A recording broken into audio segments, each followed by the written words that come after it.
Plus storage और data India का वो इंडिया में है। इस मार्केट में लगभग 12-13 साल से हूँ। कि कस्टमर एक बजट लेके आता था, AI को बढ़ावा मिले। 80,000 से नीचे कोई भी लैपटॉप नहीं है। खरीदने में बेचने में ग्राहक आता है। आज अगर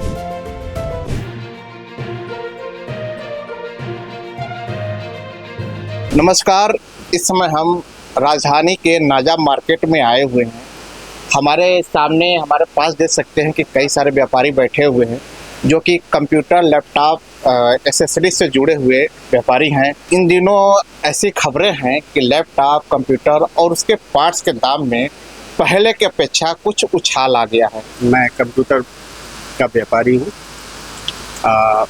अभी जो वर्ल्ड वाइड जो AI का जो चल रहा है डेटा सेंटर का काम, इसकी वजह से जो स्टोरेज है उसकी भारी शॉर्टेज है, जिसकी वजह से प्राइजेज हाई हो गए हैं। यही एक रीजन है जिसकी वजह से कंप्यूटर, लैपटॉप वगैरह के रेट बढ़े हुए हैं। नाजा मार्केट में प्रॉपर अपनी दुकान है? जी हाँ। कितने सालों से हैं? मैं इस मार्केट में लगभग 12-13 साल से हूँ। अभी जैसे संतोष जी ने बताया कि एक तो AI के जो सर्वर्स का डेटा सेंटर्स बनने, उसमें तो मेमोरीज का जो है बहुत ज़्यादा इफेक्ट आया है बाजार के अंदर।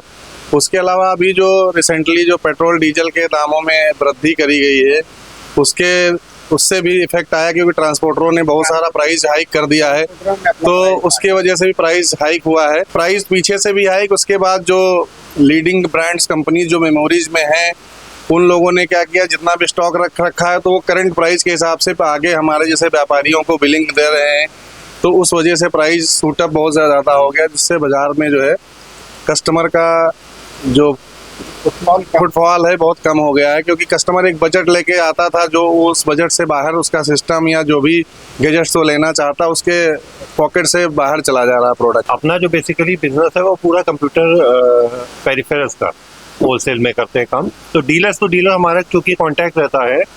अब लास्ट ईयर के बाद से आज की डेट में जो चेंजेस की मैं बात करूँगा, तो अगस्त सितंबर के बाद से इसमें मेमोरी के प्राइजेज में बहुत ज़्यादा उछाल आया। उसका सबसे बड़ा रीज़न एक तो AI डेटा सेंटर जो इंडिया में बनाए जा रहे हैं, ताकि यहाँ पे AI को बढ़ावा मिले, प्लस स्टोरेज और डेटा इंडिया का वो इंडिया में रहे। पहला रीज़न। उसके बाद लास्ट ईयर में ही टैरिफ वॉर हुई थी अमेरिका, चाइना, बाकी कंट्रीज़ के साथ में, तो उस वजह से भी प्राइजेज में इसके काफ़ी इंक्रीज़ आया। वो टैरिफ की वजह से मेरे को लगता है 20-30% का इंक्रीज़ हुआ। बट कंपनीज जो इस पर डील करती थी, आपका रैम, SSD उन सब में या कार्ड्स में, उन्होंने प्राइसेस में अच्छा खासा उछाल कर दिया, इंक्रीज कर दिया। जो मार्केट में रेट बढ़ा है उससे ऐसा है, रिपेयरिंग में भी फर्क पड़ा है, नए सामान में भी फर्क पड़ा है। रिपेयरिंग में जैसे लोग रिपेयर कराने आते हैं तो SSD और रैम इंक्रीज कराते हैं, तो SSD और रैम के रेट इतने ज़्यादा बढ़ने की वजह से कस्टमर को परेशानी होती है। जिस आदमी का बजट 512 का सोच के आता है, वो 256 लगा के SSD लगा के 8 GB रैम में काम चला रहा है। ये बड़ी मार्केट में दिक्कत आई है, तो इस वजह से रिफर्निश लैपटॉप पे भी लोग ज़्यादा परचेज पे गए हैं नए लैपटॉप के मुकाबले। वही मैं पूछना चाहता था आपसे कि क्या ये इस बात में सच्चाई है कि लोग अब पुराने लैपटॉप की ओर बढ़ना शुरू हो गए हैं, इंटरेस्ट दिखा रहे हैं, मांग उनकी बढ़ गई है? ये बात सही है कि आदमी 35,000 में उसको बच्चे को ग्राफिक्स वाला लैपटॉप देना है तो वो रिफर्निश लैपटॉप ही ले सकता है, नया लैपटॉप नहीं खरीद सकता, क्योंकि नया लैपटॉप उसका 80,000 से नीचे कोई भी लैपटॉप नहीं है। ई कॉमर्स से आप लोगों के बिजनेस पर क्या असर पड़ा? ई कॉमर्स से हम लोगों के बिजनेस में उतना फर्क नहीं पड़ा है। ई कॉमर्स से उतना कोई फर्क नहीं है मार्केट के व्यापारियों। बिल्कुल फर्क पड़ा। अब घर बैठे लोग ऑर्डर करना ज़्यादा प्रेफर करते हैं, क्योंकि मार्केट आने में उनको टाइम लगता है और वो घर बैठे ऑर्डर कर देते हैं। आजकल जैसे 10 मिनट डिलीवरी ऐप जो आ गए हैं, तो 10 मिनट 15 मिनट में डिलीवरी दे देते हैं, तो उससे हमारे मार्केट पे फ़र्क तो पड़ ही रहा है। पड़ा? बिल्कुल पड़ा है। फर्क पड़ा ई कॉमर्स? बिल्कुल सर, ऑब्वियस सी बात है, क्योंकि पहले कस्टमर आता था और हम लोग सजेशन के हिसाब से चीज़ें लेके जाता था। आज की डेट में वो सब कुछ वहीं से पढ़ लेता, लिख लेता है, और आदमी बाहर निकलने के बजाय घर बैठे ऑर्डर कर लेता है चीज़ों में।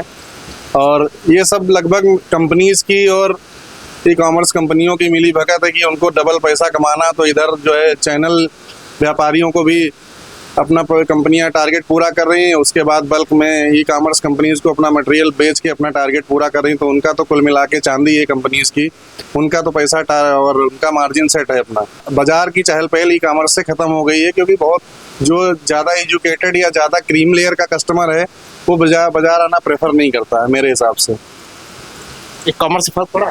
सर बिल्कुल इसका फर्क पड़ा है। उसमें तो बहुत बड़ा रोल कहा जाए कि ई कॉमर्स कंपनीज क्या करती हैं, बल्क में अपनी बाइंग कर ली तो उनको जो रेट कंपनीज ऑफर कर देती हैं वो मार्केट से रेट से भी काफ़ी कम पे कर देती है। दूसरा रीज़न कि ज़रूरी नहीं कि जो हमको ई कॉमर्स में मिल रहा है वो प्रोडक्ट बिल्कुल जेन्युइन ही हो। तो काफ़ी सारे प्रोडक्ट्स में इसमें आपका डुप्लीकेट तरीके के या फेक तरीके के भी मिलते हैं, प्लस उसमें न्यू ब्रांड जो ओपन प्रोडक्ट होता है वो भी यूज़ करा हुआ 1 महीने 15 दिन या 2 महीने यूज़ करके भी उसको रीब्रांडिंग उसका रीबॉक्सिंग करके पैकेजिंग करके वो भी कस्टमर को सस्ते दाम पे बेच दिया जाता है।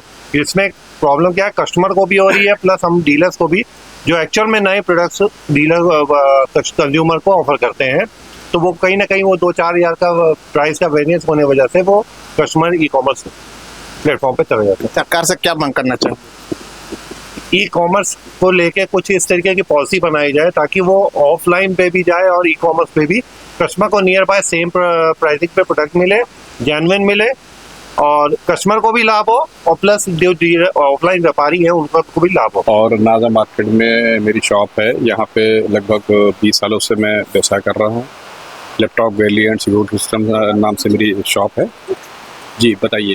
तो शॉप में लैपटॉप भी बेचते हैं आप? नहीं सर, हमारा काम टोटल सर्विलांस का है। सीसीटीवी कैमरे हो गए, सिक्योरिटी पर्पज जो भी आइटम होते हैं वो हम लोग होलसेल बेचते हैं। कितने सालों से दुकान है आपकी? 20 साल से काम कर रहे हैं। जी ठीक ठाक चल रहा है? बढ़िया चल रहा है। कस्टमर आ रहे हैं इस समय?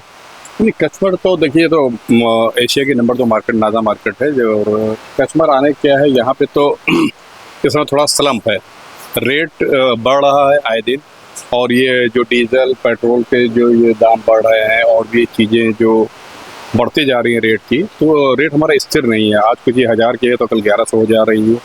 हम लोग को काफ़ी दिक्कतों का सामना करना पड़ रहा है माल खरीदने में, बेचने में। ग्राहक आता है, आज अगर 1000 रुपये लेता है, परसों आता है तो उसे 1100 रुपये की हमें खरीदनी पड़ रही है। इस वजह थोड़ा सा बाजार डाउन भी है। तो आपने देखा हमारे साथ नाजा मार्केट के व्यापारियों ने अपनी बातें कहीं, महंगाई को लेकर बातें कहीं, कंप्यूटर और उसके एक्सेसरीज को लेकर जो दाम में हाइक है उसके रीजन पे उन्होंने बातें कही।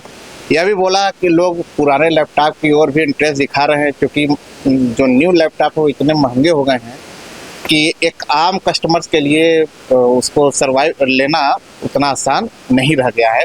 और ई कॉमर्स पर भी व्यापारियों ने अपनी व्यथा को जाहिर किया, प्रकट किया कि सरकार कुछ एक ऐसा नियम बनाए ताकि हर तबके के लोगों को राहत हो। दैनिक भास्कर के लिए कैमरामैन साकेत के साथ रोशन मिश्रा, लखनऊ। राजनीति हो या क्रिकेट, देश विदेश की ब्रेकिंग हो या आपके मोहल्ले की बड़ी खबर, सब मिलेगा एक ही ऐप में, सबसे तेज और भरोसेमंद।